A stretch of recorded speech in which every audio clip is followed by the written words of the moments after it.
Monday School is a chance for Wally to share what he learned at church and prove that he went. So inside of church, we have a tendency to make sure that we keep up appearances. However, when pressure is applied, that's what is truly that's inside of us. That's when that comes out. And our speaker was Kelly Minter this week. She's an author. I like her. Oh, she's great. And I love that she's really honest about stuff. She told a story of she was walking around her friend's car and her friend honked her horn just to scare her messing around. And she said when it happened, it legit scared her, but her reaction was not godly. Oh, no. And then, lo and behold, her neighbors were there watching her. And she was really frustrated because it wasn't the best look for her face to her neighbors, you know? Yeah. And she thought if my friend just hadn't honked the horn, I would not have had that reaction. But the reality is that reaction was inside of her.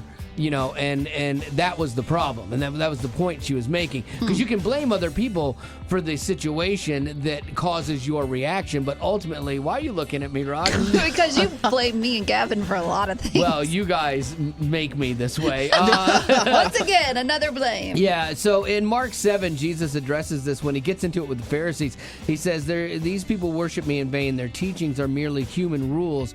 You have to let go of the commandments of God that you're holding on to, your human traditions. You have to let go of the human traditions that you're holding on to, because in Jewish tradition, they had added a whole bunch of rules and regulations. So it was all about how you looked on the outside, not what was truly inside. But then he goes on to list a bunch of things that make us defiled inside, the problems inside.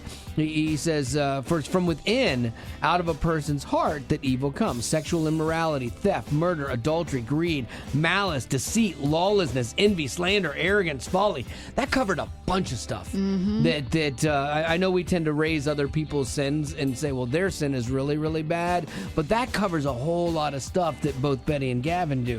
Okay. Yeah, and me, fine.